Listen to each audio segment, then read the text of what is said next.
Bismillahirrahmanirrahim. Alhamdulillahirabbil alamin wassalatu wassalam ala asyrafil anbiya'i wal mursalin wa ala alihi wa sahbihi ajma'in. Subhanaka la ilma lana illa ma 'allamtana innaka antal alimul hakim. Rabbi shrah li sadri wa yassir li amri wahlul 'uqdatam min lisani yafqahu qawli. Amma ba'd.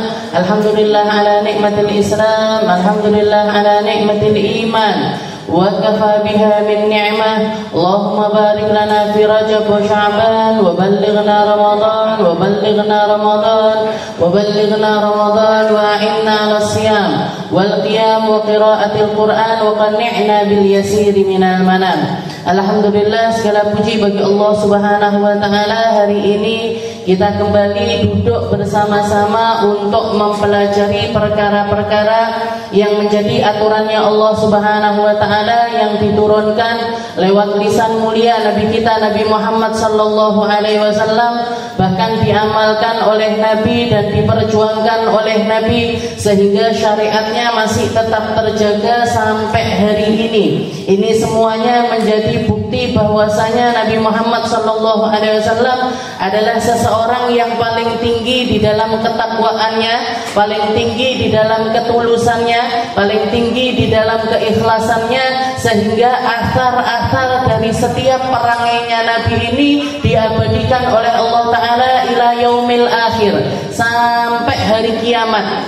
Bahkan masih dilanggengkan sama Allah Ta'ala sampai di hari akhirat, bahkan masih terus dilanjutkan oleh Allah Ta'ala kemuliaan serta keindahannya Nabi itu sampai di dalam surganya Allah Subhanahu wa Ta'ala.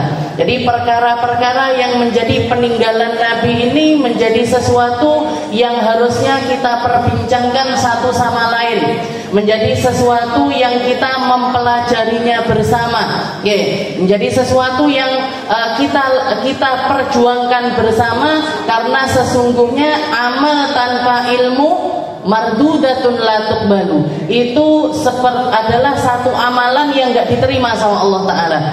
Orang yang beramal tapi tanpa landasan ilmu, maka seringkali sesuatu yang salah lebih banyak dilakukan ketimbang benernya.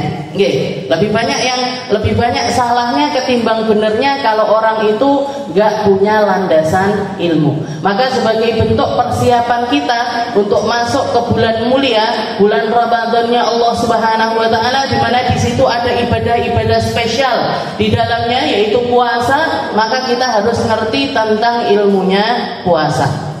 Saya yakin jenengan semuanya sudah mengamalkan puasa dan sudah ngerti tentang ilmunya puasa, tapi mengingatkan tentang puasa itu sesuatu yang enggak pernah salah.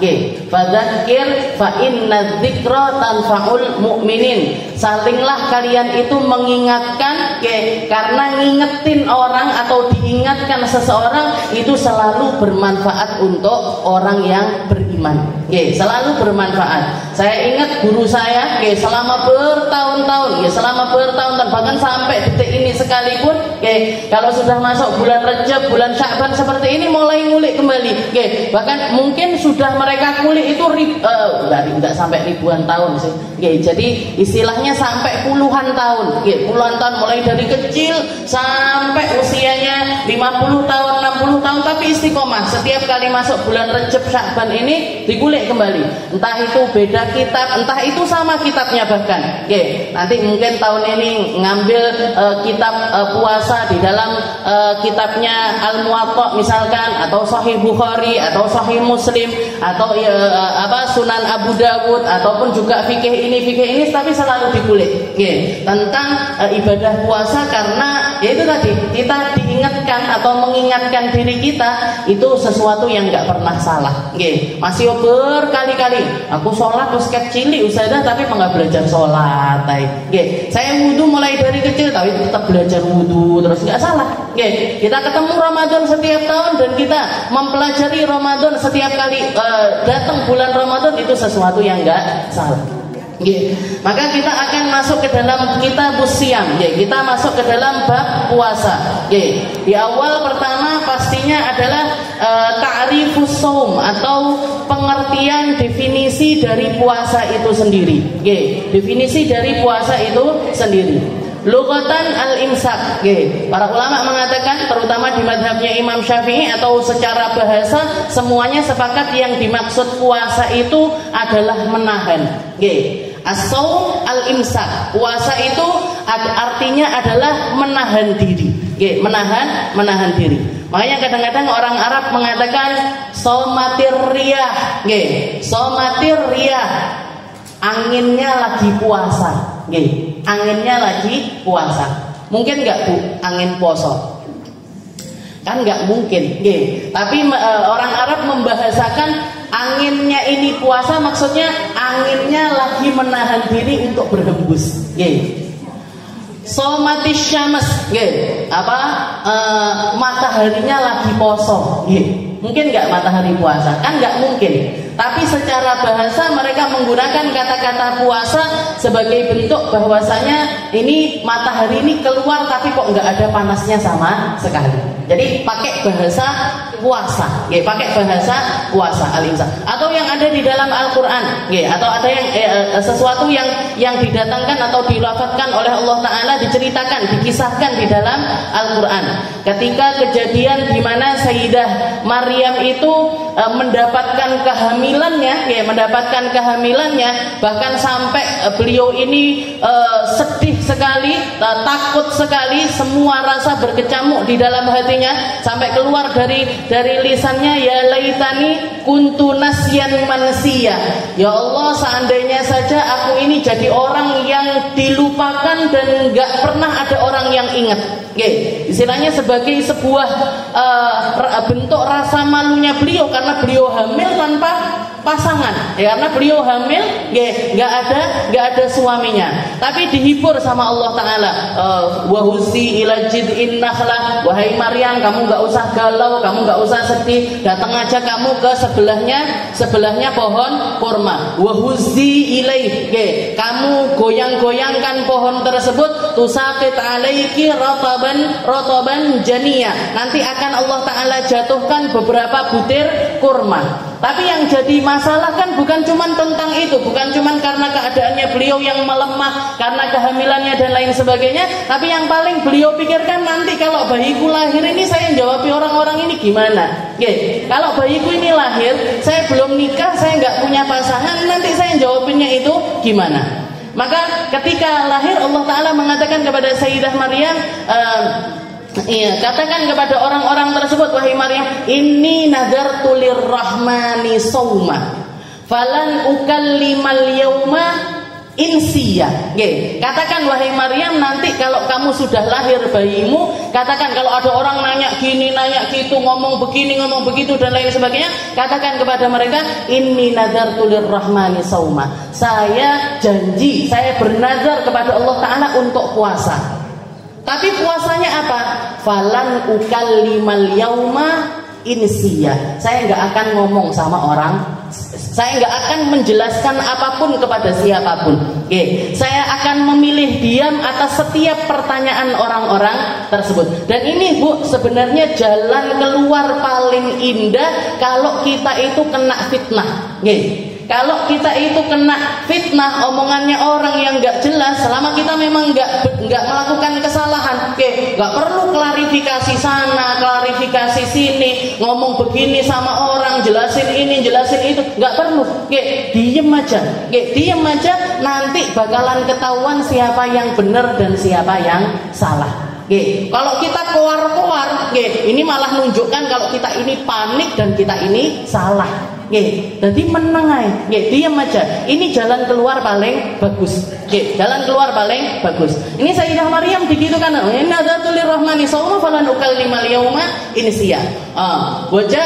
Nanti ketika orang-orang semuanya pada datang, sudah lahir ini bayinya, masih merah, dibawa sama Sayyidah Maryam ke Baitul Maqdis, dan di situ beliau adalah orang yang sempat khidmah di Baitul Maqdis, bersih-bersih, dan jadi orang-orang pendeta-pendetanya semua kenal sama Sayyidah Maryam, dan semuanya mengatakan perkara-perkara yang buruk-buruk kepada Sayyidah. Ya Maryam, ya ukhta Harun, makanat abuki mra'asauin wa makanat ummuki baghiyah. Wahai Maryam, kamu itu loh anaknya orang mulia, cucunya orang mulia, bapakmu orang baik, bapakmu imam di masjid, bapakmu orang yang alim luar biasa. Wa makanat ummuki baghiyah, dan ibumu juga maaf bukan seseorang yang melacurkan dirinya, bukan seseorang yang merendahkan harga dirinya. Kok kamu bisa sampai kejadian ini? Kalau diteruskan ayatnya, Bu, kok bisa kamu melakukan hal yang semacam ini? Maka beliau tinggal mengatakan fa asyarat ilaih, tinggal nunjuk sama bayinya.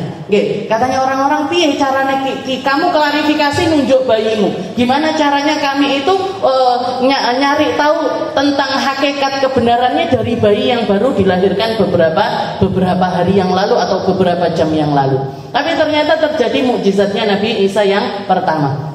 Beliau keluar ngomong pakai lisan yang fasih, pakai lisan yang bisa didengar oleh semua orang, dengan kata-kata yang sharih, dengan kata-kata yang luar biasa jelas. Beliau mengatakan, ini Abdullah, saya adalah hamba Allah. Ataniyal kitab wa ja'alani nabiyya, saya nanti bakalan didatangkan Alkitab kepadaku, akan didatangkan Injil kepadaku.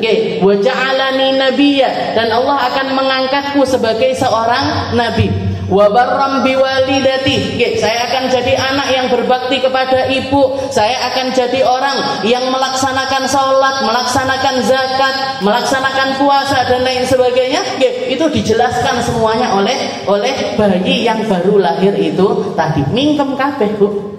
Nggak bisa ngomong semuanya. Nah, ini kalimat saum atau kalimat puasa yang dipakai sama Sayyidah Maryam ini bukan puasa seperti yang kita lakukan setiap bulan Ramadan, tapi puasanya beliau adalah puasa untuk nggak ngomong. Untuk nggak ngomong. Dan sebenarnya ini bisa menjadi salah satu hal yang kita usahakan kalau kita ini merasa di dalam diri kita ini ada sesuatu yang sulit sekali untuk dikendalikan. Kayak yang menjerat orang zaman sekarang. Ya Allah, saya ini kok diri saya terjerat dengan HP saya 24 jam. Nggak bisa lepas dari HP. Titik-titik buka WA, titik-titik buka Instagram, titik-titik buka TikTok.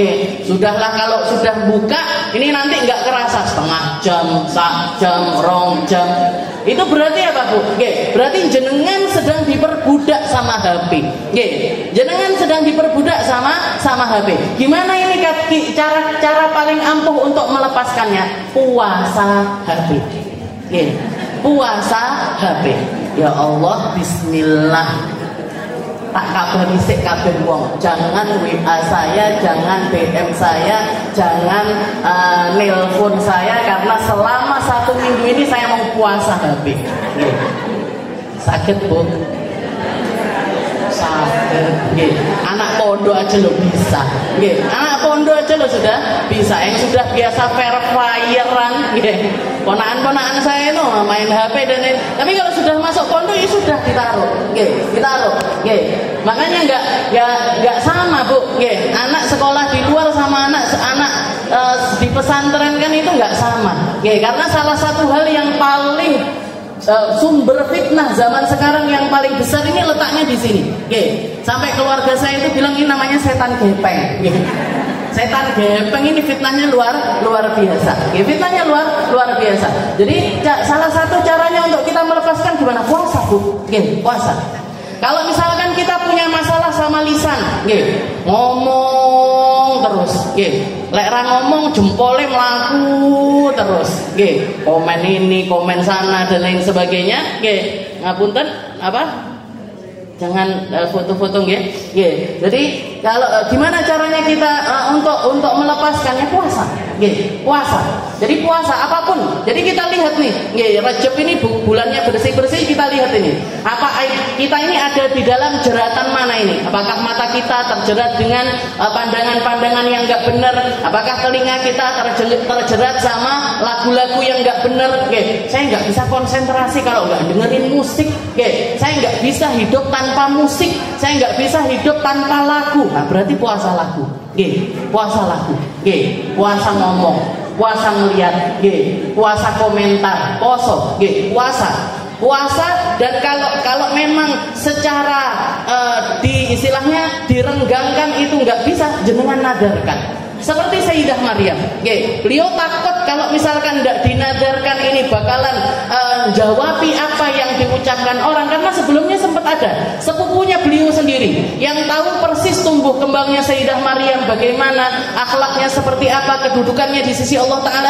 Sayyidah Maryam itu dari usia kecil Bu sudah keramat. Nabi Allah Zakaria ketika masuk ke mihrabnya, tempat ibadahnya, masih kecil sudah punya mihrab, tempat khusus untuk ibadah. Ketika masuk ke tempat tersebut, ya Maryam anna laki hadza, wahai Maryam, ini kamu dapat makanan macam-macam ini dari mana? Musim panas ada makanan musim dingin ada makanan musim panas, kamu dapat ini semuanya dari mana wahai Maryam? Katanya Sayyidah Maryam, innallaha yarzuqu man yasha' bighairi hisab. Allah kalau mau ngasih sama orang, Allah Ta'ala ngasih tanpa hitungan. Allah kalau mau ngasih sama orang, Allah Ta'ala ngasih tanpa hitungan. Ini datangnya dari Allah Subhanahu wa Ta'ala. Jadi keramat luar biasa, dan orang tahu tentang haliahnya Sayyidah Maryam itu bagaimana. Tapi ketika beliau hamil, tetap jadi omongannya orang. Sepupunya sendiri sempat nanya, walaupun nggak pakai kata-kata yang jelas, tapi sempat mengatakan kepada Sayyidah Maryam, ya Maryam, wahai Maryam, apa pendapatmu dengan pohon, istilahnya pohon yang tumbuh itu pasti ada yang nanam. Pohon kalau tumbuh mesti ada yang nanam. Tumbuh pohon korma berarti ada yang nanam korma. Tumbuh pohon duren berarti ada yang nanam duren. Tumbuh pohon mangga berarti ada yang nanam mangga. Gimana? Sayyidah Maryam paham, maksudnya aku hamil tanpa perantara siapapun itu sesuatu yang mustahil. Maka dijawab sama Sayyidah Maryam, bisa. Bisa. Pohon itu tumbuh tanpa perantara itu bisa. Bukankah pertama kali Allah Ta'ala ketika menciptakan sesuatu gak pakai perantara apapun? Pohon mangga asalnya dari mana? Ya Allah Ta'ala pengen bikin mangga. Dari mana pohon korma? Ya Allah Ta'ala pengen bikin pohon yang namanya korma. Asal pertama dari setiap pohon-pohon tersebut asalnya dari ketiadaan, kemudian dengan ada. Baru setelah itu di zaman Nabi, di dalam Al-Quran dijelaskan lebih sharih lagi, dijelaskan lebih jelas lagi oleh Allah Ta'ala. Inna mathala Isa indallahi kamathali Adam, khalaqahu min tin tsumma qala lahu kun fayakun. Allah tak permisalan penciptaannya Nabi Allah Isa itu sebagaimana penciptaannya Nabi Allah Adam. Allah Ta'ala menciptakan Nabi Adam dari ketiadaan. Perantaranya adalah tin, perantaranya adalah tanah. Tsumma qala lahu kun fayakun. Tinggal ngomong aja kun fayakun. Bilang kun maka jadilah Nabi Allah Adam. Begitu juga dengan Nabi Allah Isa. Sayyidah Maryam hamil tanpa perantara. Ya Allah Ta'ala memang pengen nitipkan janin tersebut di dalam rahim mulianya Sayyidah Maryam. Puasa Bu. Jadi puasa itu secara bahasa imsak, nahan diri. Dan ini cara paling mujarab di dalam mengobati setiap hal yang menjangkiti diri kita. Kalau misalkan kita diperbudak sama harta, ya puasa harta. Kita diperbudak sama makanan, ndak iso ya aku sedino orang bakso ndak iso. Poso bakso nggak bisa, saya sehari nggak ngopi itu kayak pusing kepala saya. Puasa kopi, puasa. Nah ini mujarab sekali. Al-imsak. Jadi secara bahasa adalah imsak. Tapi secara syariat apa? Kalau kita masuk ke bulan Ramadan ini yang dinamakan puasa ini apa? Yang dimaksud ibadah puasa yang secara istilahan, secara hukum fikih ini apa? Al-imsak an jami'il muftirat min tulu'il fajri ila ghurubisy syamsi biniyatin makhsusah. Menahan diri dari segala sesuatu yang membatalkan puasa. Nahan diri dari segala sesuatu yang membatalkan puasa.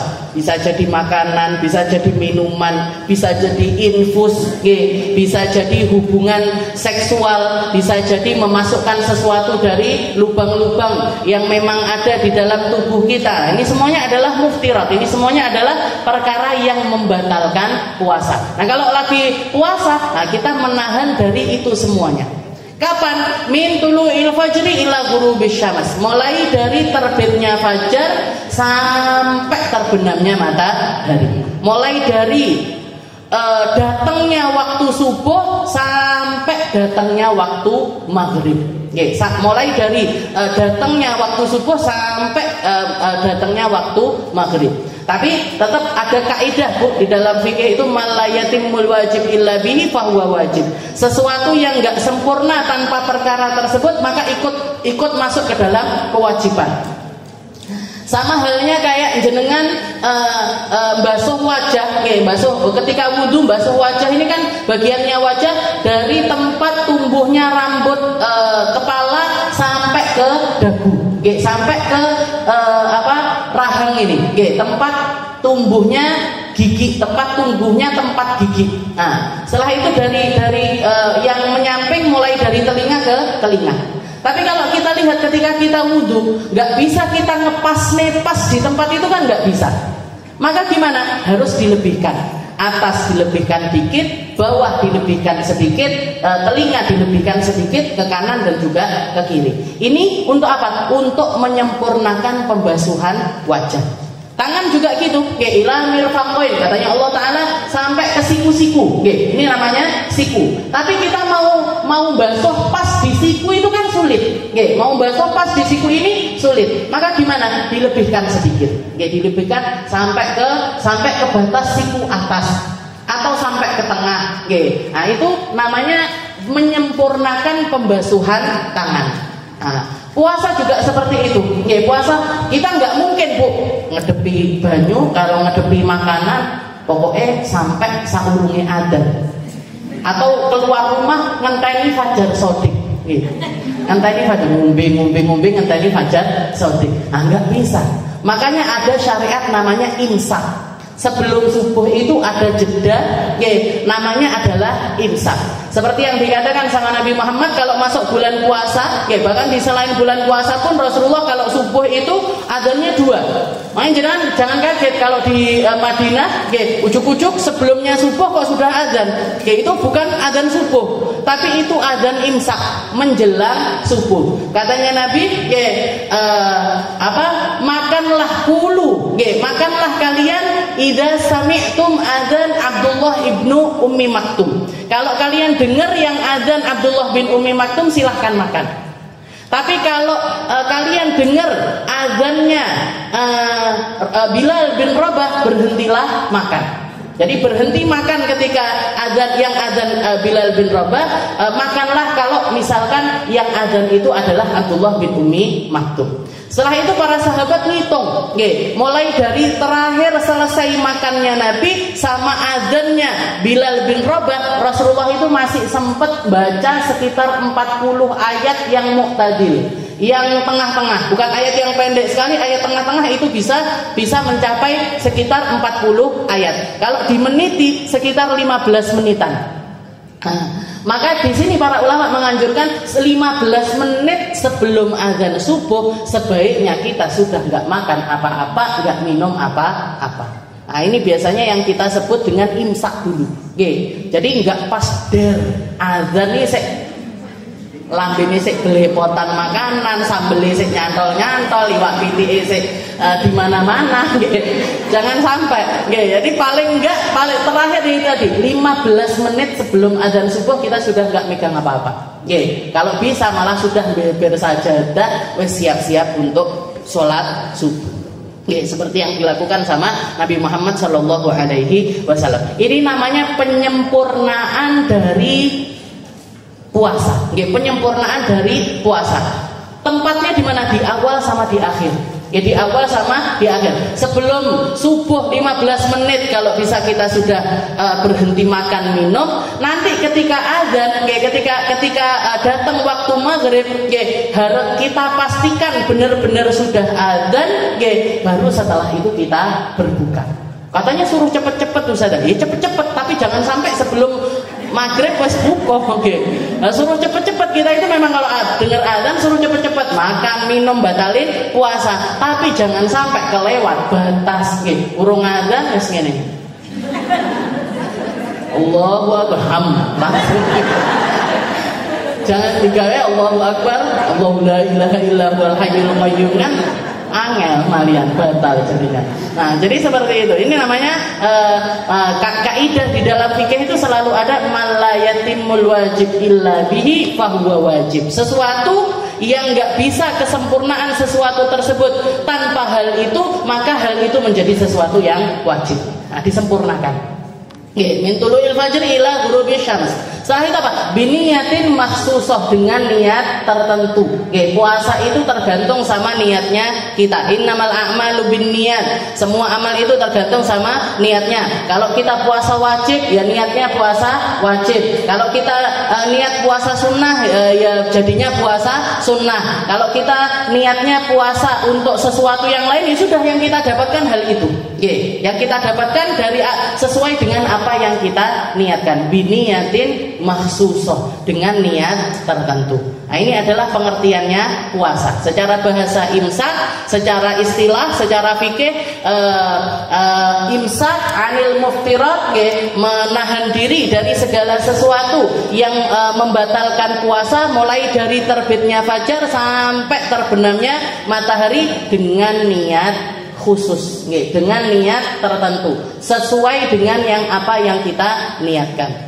Nah, setelah itu dikatakan al-aslu fihi qauluhu ta'ala. Dalilnya puasa ini apa? Dalilnya puasa perkataannya Allah Ta'ala, ya ayyuhalladzina amanu kutiba alaikumus syiyam kama kutiba alal ladzina min qablikum la'allakum tattaqun. Wahai orang-orang iman, puasalah kalian. Telah diwajibkan atas kalian untuk berpuasa sebagaimana umat-umat terdahulu pun juga puasa. Jadi syariat puasa ini syariat qadim, syariat lama. Bahkan dikatakan mulai dari umatnya Nabi Adam sudah ada syariat puasa. Mulai dari zamannya Nabi Adam itu datang turun ke bumi sudah dapat syariat puasa. Tapi cara puasanya yang beda-beda. Cara puasanya yang beda-beda. Dan cara puasa nabi-nabi terdahulu bisa dilakukan oleh umat Islam sebagai puasa-puasa sunnah. Yang wajib yang benar-benar diwajibkan sama Allah Ta'ala itu hakikatnya cuman puasa Ramadan saja. Karena ayat ini turun di bulan Sya'ban tahun kedua dari hijrahnya Nabi Muhammad Sallallahu Alaihi Wasallam. Jadi Nabi Muhammad itu ketika di Mekah belum ada syariat puasa Ramadan. Begitu pindah ke Madinah, tahun pertama belum dapat syariat. Tahun kedua di bulan Sya'ban, jadi sebulan sebelum datangnya Ramadan, turun ayat ini. Berbarengan dengan kewajiban untuk membayar zakat. Bayar zakat sama puasa Ramadan itu datangnya bareng. Makanya para ulama menghitung puasanya Nabi seumur hidup. Rasulullah itu ketemu sama Ramadan, puasa Ramadan itu 9 kali. 9 kali puasa Ramadan. 9 kali puasa Ramadan. Dan dikatakan dari 9 puasa Ramadannya Nabi kulluha nawaqis. Jadi dari 9 puasanya Nabi, yang 8 ini Rasulullah puasanya 29 hari. Cuman sekali Rasulullah puasa genap 30 hari. Karena katanya Nabi, bulan itu patokannya bulan asyhru hakada au hakada. Bulan itu gini 1, 2, 3 30 hari. Atau gini atau 29 hari. Bulan itu cuma 2 kalau di dalam Qamariyah. Enggak ada ceritanya bulan sampai 31 hari. Pokoknya sampai 32 hari. Enggak ada. Enggak ada juga yang 28 atau 29 kayak Masehi kan, kalau Februari ada yang 28 ada yang 28, itu enggak ada. Bulan di dalam Islam cuma 30, kalau enggak 30 ya 29 hari. Nah, ini dari 9 kali Ramadannya Nabi itu yang 8 nawaqis, 29 hari semuanya. Cuman sekali Rasulullah puasa genap sampai 30 hari. Sampai 30 hari. Nah itu. Jadi Ramadan ini menjadi kewajiban khusus untuk umatnya Rasulullah Shallallahu Alaihi Wasallam. Kalau umat-umat terdahulu macam-macam. Kayak Nabiullah Nuh. Nabi Nuh itu puasanya namanya puasa dahar. Beliau puasa setiap hari. Puasa setiap hari. Jangan bayangkan umurnya Nabi Nuh itu umur dakwahnya aja, bukan umurnya beliau keseluruhan. Umur dakwahnya 950 tahun. 950 tahun. Dan dari 950 tahun tersebut mayoritas beliau habiskan dengan berpuasa. Dakwah iyo, poso iyo. Ngoten niku lho Bu, umatnya nggak sampai 50 orang. Akhirnya ribat Aisyah, bayangkan.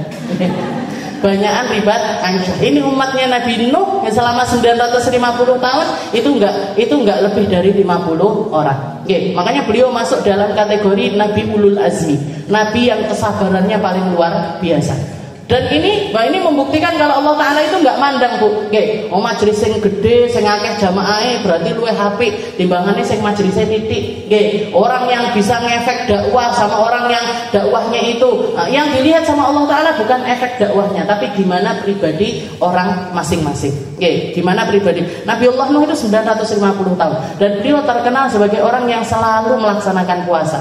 Puasanya beliau, kita kalau mau ngikuti puasanya Nabi Nuh namanya puasa dahar. Puasanya gimana? Setiap hari puasa.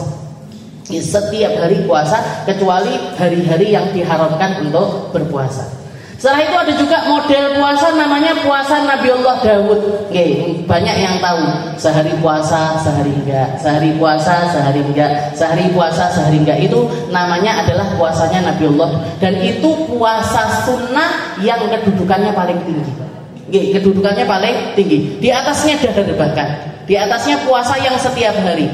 Kenapa? Karena kalau orang setiap hari puasa, rasanya puasa itu berkurang. Jadi kebiasaan aja, menjadi sesuatu yang biasa. Jadi nggak ada bedanya. Tapi kalau orang sehari puasa, sehari enggak, sehari puasa, sehari enggak, itu puasanya selalu ada perasaan lebih. Selalu ada perasaan posone.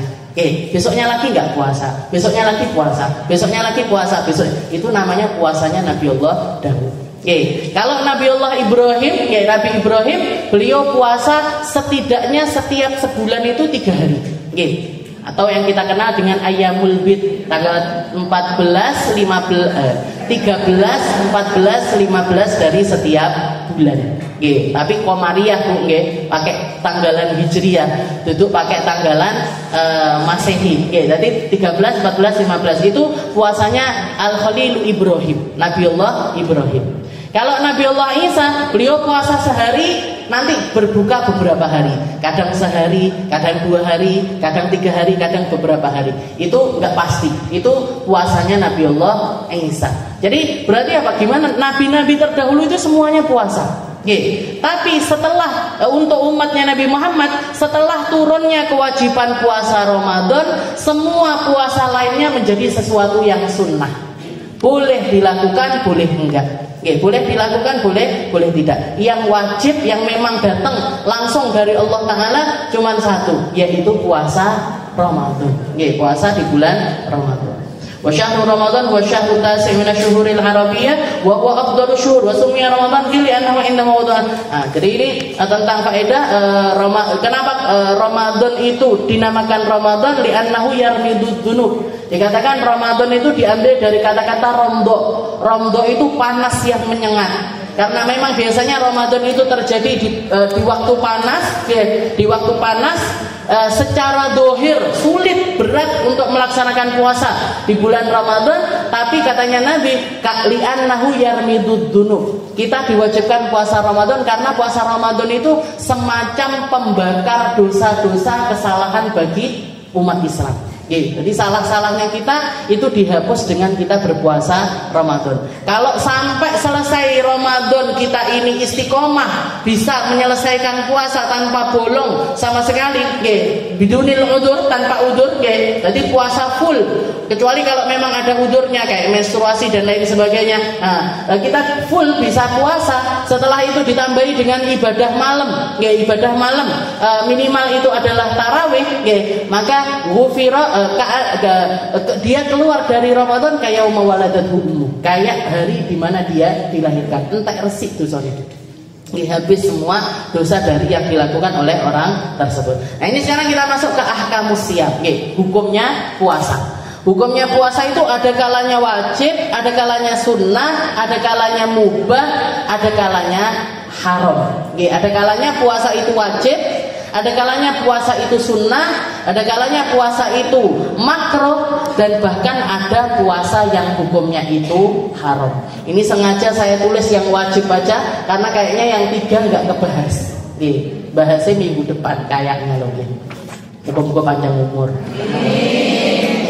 Nanti yang pertama adalah puasa yang hukumnya adalah wajib. Yang diwajibkan sama Allah Ta'ala pertama adalah tentu saja adalah puasa Ramadan. Seperti yang kita bahas. Sebelumnya, kalau sebelum datangnya puasa Ramadan, biasanya Rasulullah itu puasa yang diambil sama Nabi sering-sering adalah puasa di hari Asyura.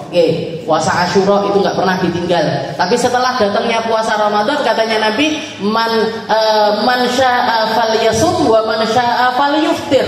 Yang pengen tetap puasa Asyura silahkan, yang nggak pengen puasa Asyura juga nggak apa-apa, nggak dosa.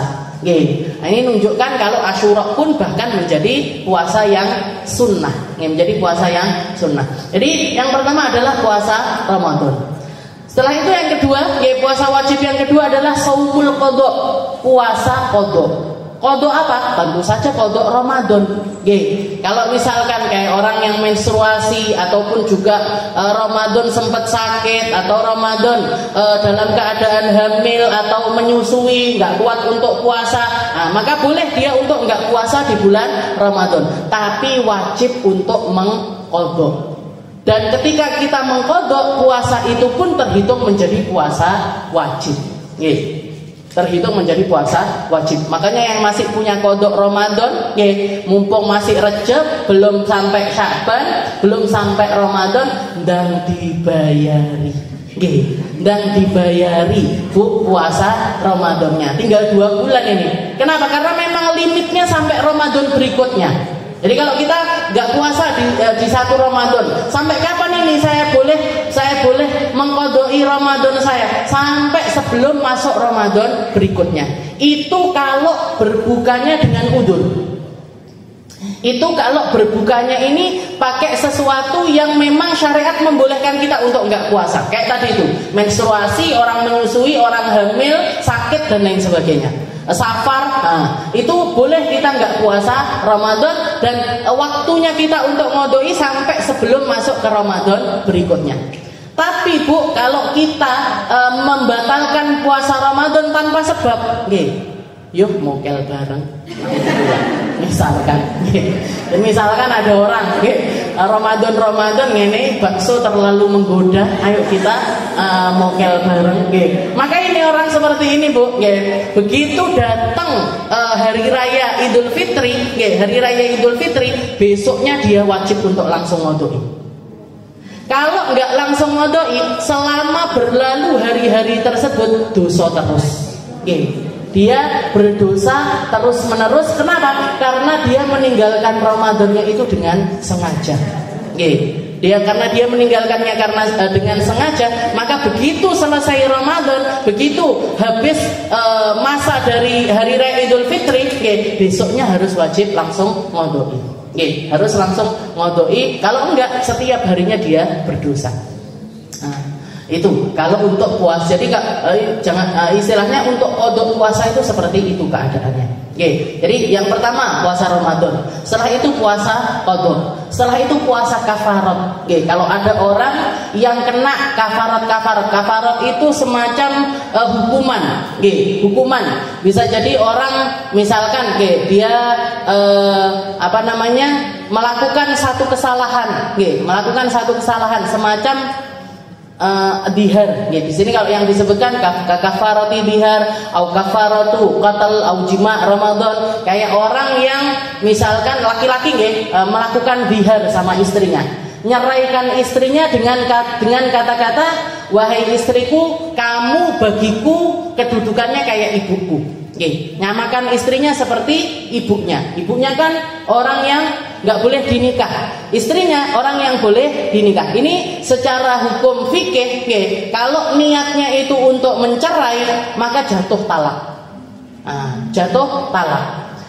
Dan karena talaknya ini dengan cara zihar, zihar itu tadi menyamakan istrinya dengan orang yang mahram dengannya, ibunya, bibinya atau saudaranya. Nah, maka kalau misalkan dia narik kata-katanya, dia kena denda, kena denda.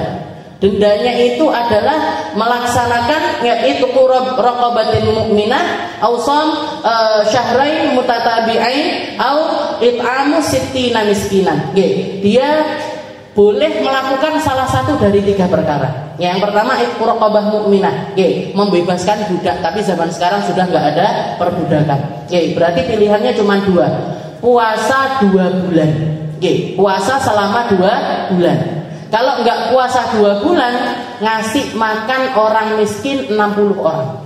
Ngasih makan orang miskin 60 orang. Itu kafarahnya zihar. Kafarat macam-macam. Jadi puasa yang terus kalau orang bayari puasa, bayari kafarat dengan cara berpuasa, jatuhnya puasa apa? Jatuhnya puasa wajib. Jatuhnya menjadi puasa wajib. Habis itu juga ada puasa di hari haji ganti dari dam. Untuk orang-orang yang melaksanakan haji dengan cara tamattu, tamattu. Faman tamatta'a, barang siapa yang berhaji dengan cara tamattu, dan dia nggak bisa kan kena dam. Orang kalau hajinya itu pakai tamattu atau qiran kena dam. Dam itu nyembelih kambing, nyembelih seekor kambing. Itu kalau misalkan dia nggak mampu untuk nyembelih kambing atau nggak nemu hewan untuk dia sembelih, maka gantinya adalah puasa. Salah satu fil hajj wa sab'atun idza raja'tum. 3 di Mekah, 7 di rumah. Nah, ini untuk menggantikan damnya dia. Tapi rata-rata orang mesti ketemu sama dam, ini jarang sekali dilakukan. Nah, untuk orang selain penduduk Mekah, kan kita punya pilihan. Haji itu kan 3 macam.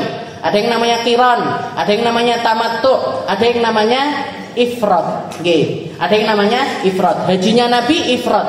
Ifrad itu nyendirikan. Haji dulu baru umrah. Jadi sebelum dia berhaji, dia nggak bisa melakukan umroh. Itu namanya haji ifrad. Ini nggak kena dam, nggak kena kewajiban untuk nyembelih hewan. Tapi kalau orang melaksanakan hajinya pakai tamattu ataupun qiran, tamattu itu gimana? Umroh dulu baru haji. Jadi selama dia nunggu waktu haji, dia bisa berumroh berapapun. Mau umroh, jadi misalkan saya datang 10 hari sebelum hari haji, habis itu setiap hari umroh boleh. Saya datang 2 minggu sebelum hari haji, setiap hari umroh silahkan. Nah, karena kalau misalkan pakai tamattu, ini umroh dulu baru setelah itu haji. Nah, karena hajinya ini haji tamattu, maka orang tersebut wajib untuk bayar dam. Kalau nggak mampu bayar dam, diganti dengan puasa. 3 hari di Mekah, 7 hari ketika kita sudah pulang. Tapi kalau penduduk Mekah sendiri itu nggak boleh haji dengan cara tamattu. Mereka harus pakai ifrad. Karena tamattu itu gampang. Kalau ifrad itu sulit, berat. Jadi misalkan datang seminggu sebelum haji, seminggu itu dia dalam keadaan ihram. Bayangkan Bu, ihram seminggu. 2 minggu, bahkan ada yang satu bulan, dan itu berat sekali. Gak boleh kelihatan. Jangan tidur, kalau lagi ihram tidur harus pakai jilbab. Gak boleh keluar, rambutnya gak boleh keluar, aurat. Walaupun cuman di rumah, boleh itu cuman untuk keperluan kamar mandi aja. Boleh cuman untuk keperluan kamar mandi saja. Jadi berat sekali ifrad. Laki-laki lebih berat lagi.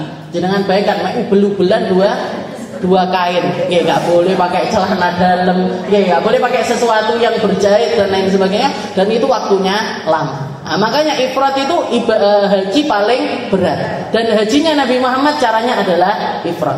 Nah, kalau misalkan kita pakai tamattu itu makanya namanya tamattu. Faman tamatta'a bihi, barang siapa yang bergampang-gampang di dalam hajinya. Nah, itu namanya haji tamattu. Karena umrah dulu baru setelah itu haji. Tapi kena dam. Nah, ini ya, kalau misalkan orang pakai yang tamattu, setelah itu dia nggak bayar dam, maka namanya puasanya adalah puasa haji, dan itu hukumnya adalah wajib. 3 di Mekah, 7 hari di Indonesia. Dan yang kelima adalah puasa nazar. Puasa nazar ya seperti misalkan jenengan, ya Allah saya kalau disembuhkan dari sakit ini saya akan puasa 10 hari.